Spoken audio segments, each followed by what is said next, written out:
Blood relation solve करने के लिए शॉर्ट प्रोसेस क्या है, इसका क्या की पॉइंट है कि हम लोग जेंडर डेफिनेशन कर सकें। हेलो दोस्तों, सभी को प्यार भरे नमस्कार। दिस इज प्रवीण और आप सभी को फिर से स्वागत है हमारे चैनल एमपी शिक्षा पे। पहले वाला वीडियो मैंने डाला था, आप चेक कर सकते हैं यूट्यूब चैनल में। हमने पहले वाले वीडियो पे नंबर सीरीज का टॉपिक अपनाया था और उसको किस तरीके से शॉर्ट ट्रिक्स अपना के सोल्व करना है उसके बारे में सिखाया था। और आज हम लोग जानने वाला है ब्लड रीजनिंग के बारे में, खून का रिश्ता, कि खून का रिश्ता का महत्व क्या है, जो सा पार्ट है। ब्लड रीजनिंग एक टॉपिक है जो आप लोग को पता ही होगा, कितना हम लोग को कंफ्यूजन में डालता है एग्जाम हॉल पे। ब्लड रीजनिंग आप लोग को पता ही है, ये ज्यादातर सवाल पूछा जाता है कॉम्पिटिटिव एग्जाम में। और ब्लड रीजनिंग में क्या है कि हम लोग को पूरी कंफ्यूजन में डाल देते हैं। क्वेश्चन इस तरीके से एक लॉजिक बना के देते हैं, हम लोग उसको केस नहीं कर पाता है। तो पहले हमको जब भी क्वेश्चन देखना है ब्लड रीजनिंग का, हमें कुछ की पॉइंट को याद रखना पड़ता है और कुछ नोटेशन का। हम लोग आज पूरी तरीके से बेसिक से जानेंगे, बेसिक सिखाएंगे आपको कि किस तरीके से क्वेश्चन को समझना है। तो दोस्तों, ब्लड रीजनिंग दो टाइप का होता है, आपको दिखाएंगे। एक होता है blood relative, number 1 blood relative, और दूसरा होता है इन लो रिलेशन, इन लो रिलेशन या इन लो रिलेटिव भी बोल सकते हैं। अब इसका फर्क आपको बताएंगे, पहले मैं लिख सकूंगा। देखिए, ब्लड रिलेटिव, ब्लड रिलेटिव का मतलब क्या है, आप पहले से उसका रिश्तेदार है, जैसे कि खून का रिश्ता, आपका भाई हो, आपका पिताजी हो, आपका माँ हो, ठीक है नहीं, ये सब एक ब्लड से मिला हुआ एक रिश्ता है। तो इसको क्या बोलते हैं हम लोग, blood relative. Now the second point is in law relative. Law का मतलब तो आपको पता ही है, आइन। तो आइन में रिलेटिव किस तरीके से होता है, जैसे कि आप अभी बड़े हो गए और वो क्या करने लगा, उसने शादी कर लिया, कुएं में जाम कर लिया, सॉरी जोक्स अपार्ट, शादी कर लिया और उसने क्या हुआ, पत्नी आ गया, उसका wife. Now this is also your relation. So इसको क्या रिलेशन बोलता है, ये आपका खून का तो रिश्ता नहीं है, तो इसको हम लोग क्या बोल सकते हैं, ये एक इन लो रिलेटिव। तो this is the two part of the blood reasoning. तो ये दोनों पहले हम लोग को जानना होगा, उसके बाद ही हम लोग धीरे धीरे करके पूरे क्वेश्चन को कवर कर सकेंगे। Now second point is notation. अब पहले आपको टाइप डिफाइन करना है, उसके बाद क्या है, नोटेशन। तो सेकंड पार्ट नोटेशन, कि किस तरीके से आपको उसको नोटेट करना है। जैसे कि देखिए, मेल पर्सन हो गया, उसमें मेल डिफाइन किया हुआ है, मेल। तो मेल को हम लोग किस तरीके का सिंबल देंगे, कभी कभार हम बॉक्स भी बना सकता है या प्लस का भी सिंबल दे, या आपका ऊपर में आप जो भी एक सिंबल दे सकता है। जैसे कि मेल में मैंने दे दिया बॉक्स, नहीं तो प्लस सिंबल। उसी तरीके से फीमेल में क्या करेंगे, फीमेल में आप एक सर्कल बना दीजिए या माइनस दे दीजिए। तो आप इस तरीके से इसको एक सिंबल दे सकते हैं। सो 3 नंबर में सेम जनरेशन, आप सभी को पता ही होगा सेम जनरेशन का मतलब क्या है, एक ही जनरेशन का। फिर भी आपको बता दूं, जैसे कि ये आप है, आपका भाई, आपका बहन, सब क्या है, एक ही जनरेशन का है। अगर बता दूं आपका पिताजी, पिताजी का मतलब क्या है, वो आपसे ऊपर वाला जनरेशन का है। आपका लड़का, वो आपसे नीचे वाला जनरेशन। तो सेम जनरेशन में क्या आता है, भाई बहन वो सब आता है। जैसे कि ये आप है, आप बॉक्स बना दिया मैंने, या प्लस सिंबल भी हम लोग दे सकते हैं। और आपका बहन सेम जनरेशन, आपका भाई सेम जनरेशन। सो ये सभी क्या आता है, सेम जनरेशन में हमें क्या करना है, बस हॉरिजेंटल लाइन देना है। यार हॉरिजेंटल लाइन देके हम लोग इसको कर सकता है। नेक्स्ट पॉइंट 4 नंबर में है जेनरेशन गैप। अभी आपको मैंने बताया जेनरेशन गैप क्या है। सेम जनरेशन में, एक ही जनरेशन का आपका भाई हो गया, आपका बहन हो गया। जनरेशन गैप का मतलब क्या है, ये आप है, आपका पिताजी आपसे थोड़ा ऊपर वाला जनरेशन हो जाएगा, फिर आपका बेटा आपसे नीचे वाला जनरेशन, आपका पोता और नीचे। तो ये क्या है, जनरेशन गैप, एक जनरेशन से अलग जनरेशन की बात कर रहे हैं, तो इसको हम लोग कहता है, सॉरी, जनरेशन गैप। तो जैसे कि देख सकते हैं जनरेशन गैप के लिए क्या करना है, आपको बस वर्टिकल लाइन अपनाना है, ओनली वर्टिकल। वर्टिकल में क्या है, ये आप है, आपका पिताजी ऊपर में आता है, आपका लड़की नीचे आ गया। तो this is the how we can identify the generation gap in the vertical line. तो आप इस चीज को नोट कर सकते हैं, नोटेशन किस तरीके से बनाना है और किस तरीके से हमें सिंबल को अपनाना है सारे question. This is very important point. अगर आप इस पॉइंट को पता चल सकता है तो आपको ज्यादा समय नहीं लगता है किसी भी क्वेश्चन को सॉल्व करने के लिए। अब हम लोग नेक्स्ट पार्ट पे जाएंगे, दैट इज की पॉइंट। पहले हमें इसका की पॉइंट जानना होगा। की पॉइंट जानने के लिए क्या है, नंबर 1 पे हमें उसका जेंडर पता लगाना होता है, जेंडर डेफिनेशन। उसके बाद सेकेंड पॉइंट क्या है, हमें उसका जेंडर गैप जानना होगा। Sorry, not gender gap, generation gap. Generation gap. अब पहले हमें क्वेश्चन देखने के बाद क्या पता लगाना होगा कि उसका जेंडर क्या है, वो मेल है कि फीमेल। उसके बाद सेकेंड पॉइंट में हमें क्या पता लगाना है, उसका जेनरेशन गैप क्या है, वो लड़का है कि उससे थोड़ा ऊपर वाला पिताजी है कि या अपना ही जेनरेशन का है कि या बहुत ही नीचे पोता वाला जेनरेशन का है। ये चीज दोनों चीज पता लगाना है। उसके बाद वेरी इजी, और आपको क्या करना पड़ेगा, उसके बाद सिर्फ आपको नोटेशन अपना के पूरी आंसर का अच्छी तरीके से कर सकेंगे। तो दोस्तों, जितना भी मैंने बेसिक थिंग आपको बताया, उस बेसिक थिंग को आप नोट कर लीजिए कॉपी में। उसके बाद हम लोग क्वेश्चन पे जाएंगे नेक्स्ट। तो दोस्तों, ये हमारे पहले सवाल, ए इज बी सिस्टर। अच्छी तरीके से सुनिएगा, A is B sister, A B का सिस्टर है, सी डी का मदर है, D is C's father, D C का पिताजी है। तो ई इज डीज मदर, ई क्या है, डी का mother. Then how is A related to D, तो ए डी से किस तरीके से रिलेटेड है। पहले हमें क्या देखना था, ब्लड रिलेटिव्स और इन लॉ रिलेटिव। हम लोग देख लेंगे ए बी का सिस्टर, सी डी का मदर, फादर मदर, सब ऐसा दिया हुआ है ना। तो इसका मतलब क्या है, ये हमारे ब्लड रिलेटिव्स। यहाँ पे कोई पत्नी का बात नहीं दिया गया है, यहाँ पे शादी किया हुआ है या कोई पत्नी वाइफ के बारे में नहीं बताया, सिर्फ मदर, भैया, पिताजी सब कुछ दिया हुआ है। तो ये डायरेक्टली हमें ब्लड रिलेटिव्स पे जाता है। इसके बाद हमें क्या अपनाना है, हमें नोटेशन अपनाना है। तो यहाँ पे क्या बोला है, ए क्या है, ए बी का सिस्टर है। बी का सिस्टर कौन है, ए। सिस्टर मतलब हम लोग पहले जेंडर को भी डिफाइन करेंगे। जेंडर मतलब क्या है, लड़का है कि लड़की, मेल की फीमेल। तो ए सिस्टर बोलने से क्या हो गया, ये लड़की, और लड़की का नोटेशन या सिंबल क्या है, एक सर्कल। ओके, तो बी का सिस्टर है, बी का सिस्टर ए है, तो इन लोग क्या हो गए, सेम जेनरेशन। सेम जेनरेशन मतलब हॉरिजेंटल लाइन।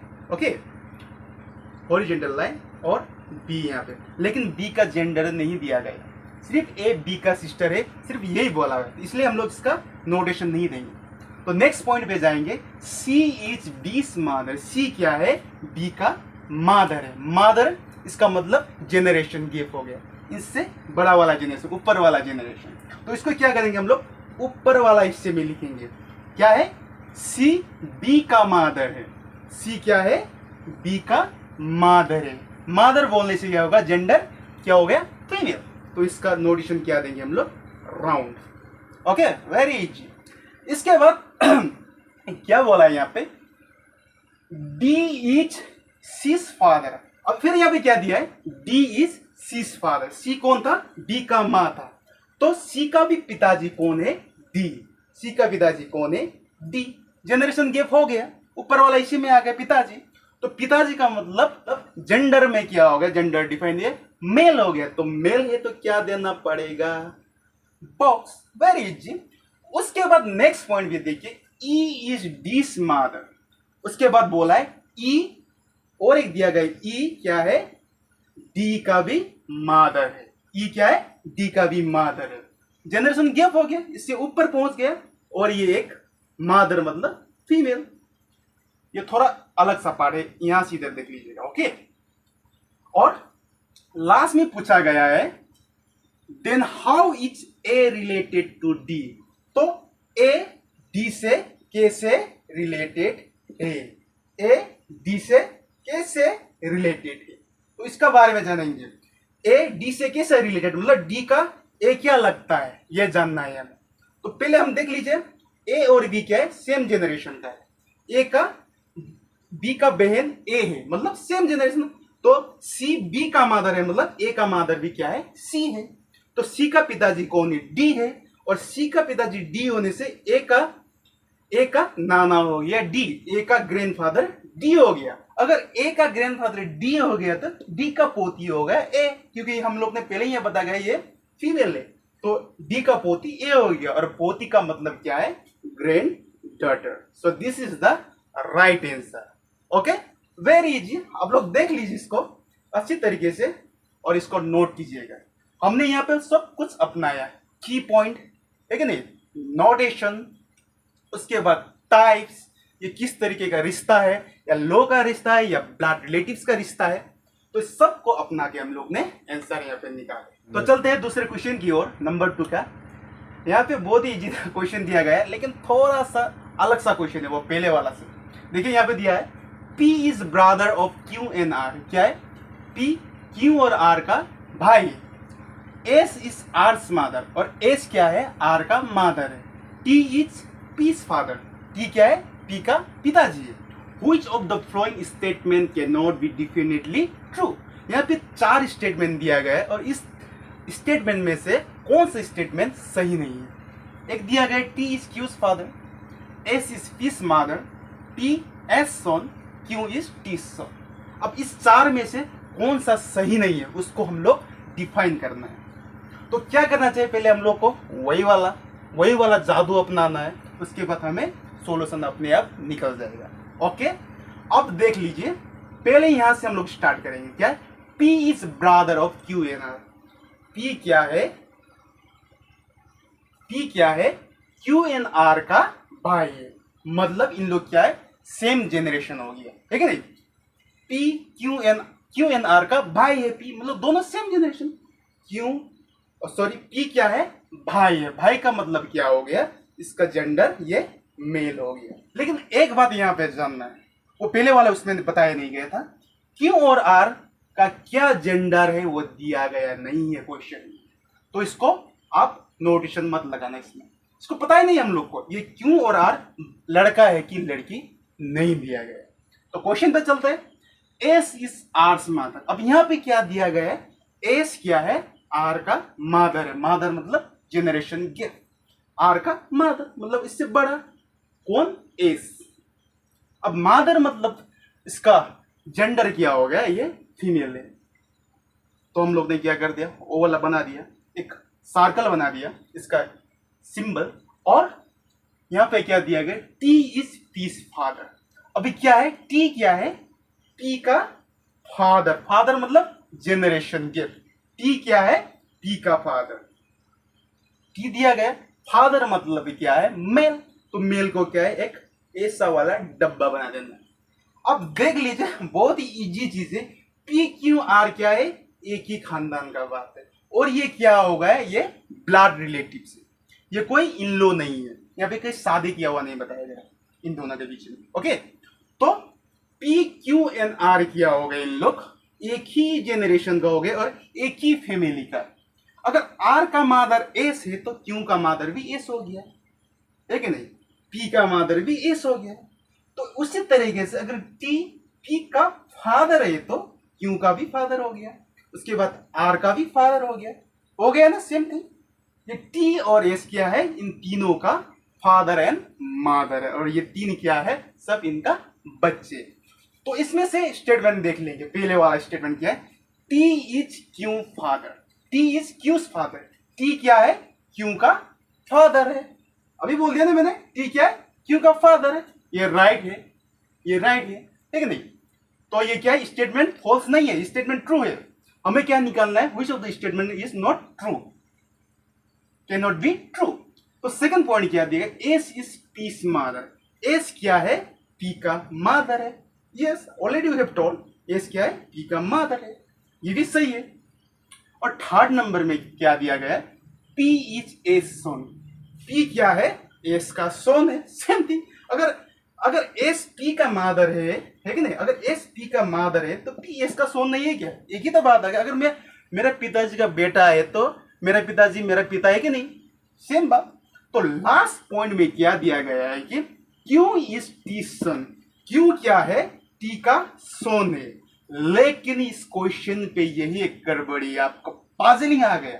आपको लग जाएगा हाँ क्यों टी का सोन है, लेकिन हमें क्या बोला था, जेनरेशन गैप तो देखना है, एक जेनरेशन गैप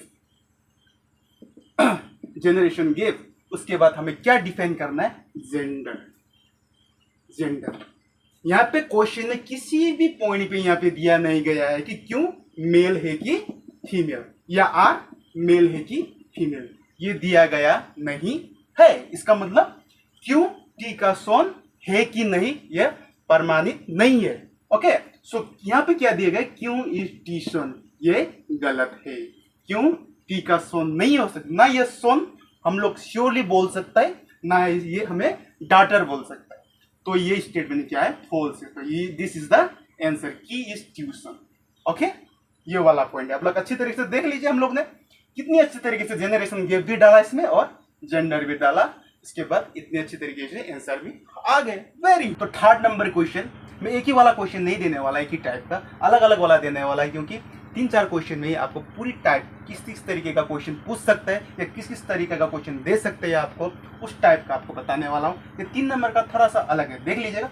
आप ध्यान से सुनेगा क्वेश्चन, क्योंकि लॉजिकल रीजनिंग में क्या है दोस्तों, आपको क्वेश्चन ध्यान से सुनना होगा, आपको लॉजिक समझना होगा, उसके बाद ही आप उसका आंसर दे पाओगे। ये बात समझ लेना। आपको इस क्वेश्चन में ही आपको थोड़ा सा कंफ्यूजन में डाल देता है, उस कंफ्यूजन से आपको उभरना है और आपको जवाब देना है। तो ध्यान से सुनिएगा। राजन ने, ओके, राजन, हम लोग आर लिख देंगे राजन को। राजन ने एक फोटोग्राफ पे देखते हुए बोला, एक फोटोग्राफ जिसका नाम क्या था, उस फोटोग्राफ में कौन था, ललित। ललित को देखते हुए राजन ने क्या बोला, राजन ने क्या बोला, his mother has only one grand child. किसका मदर, ललित का मदर। इसको पॉइंट करते हुए बोला, इसलिए किसका मदर बोला, ललित का मदर। ललित का मदर मतलब जेनरेशन गैप हो गया, ललित का मदर थोड़ा ऊपर वाला हिस्से में मदर एम लिख देंगे, और वो क्या है, एक फीमेल है।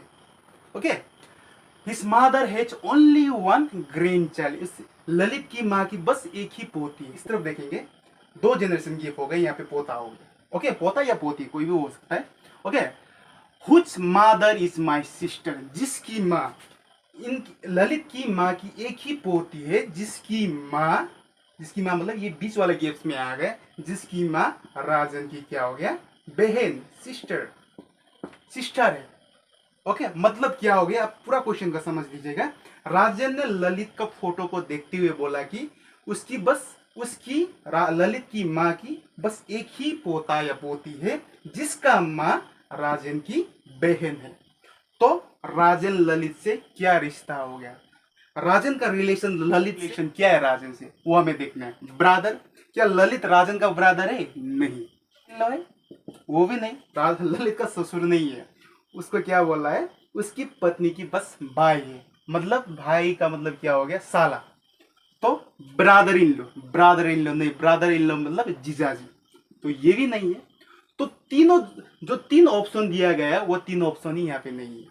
और लास्ट में क्या दिया गया है, डाटा इंडिकेटर, मतलब जो डाटा, जो रिलेशन देना पड़ेगा वो वाला यहाँ पे रिलेशन दिया ही नहीं है, डाटा इंडिकेटर, डाटा है ही नहीं वो। तो this is the why the right answer is data indicate, because no data is given in the answer. तो दोस्तों ये ब्लड रिलेशन का सिर्फ बेसिक पार्ट है। ब्लड रिलेशन में बहुत ही टाइप का होता है, जैसे कि कोडिंग भी होता है, इसमें कोडिंग से दिया गया सवाल होता है, उसको कैसे हम लोग सोल्व कर सकेंगे। फिर पाजल फॉर्म में भी दिया गया होता है, कभी कभार इंडिकेटिंग फॉर्म में भी दिया गया होता है, इंडिकेटिंग।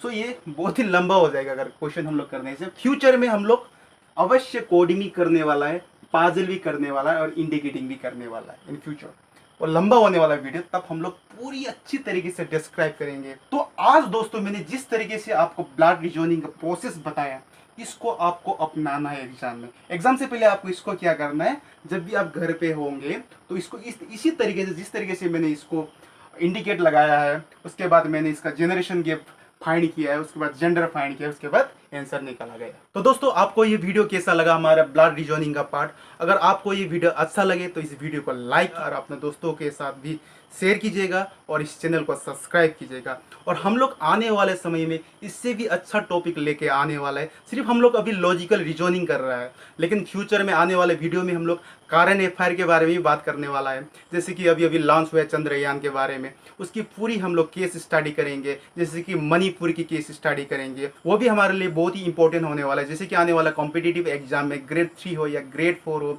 और या रेलवे हो, और एवरीथिंग के लिए बहुत ही इंपॉर्टेंट होने वाला है। और मैंने सोच रहा हूँ कि मैं मेडिवल इंडिया का भी पार्ट बनाऊंगा। तो आज के लिए बस इतना ही। धन्यवाद, नमस्कार और जय हिंद।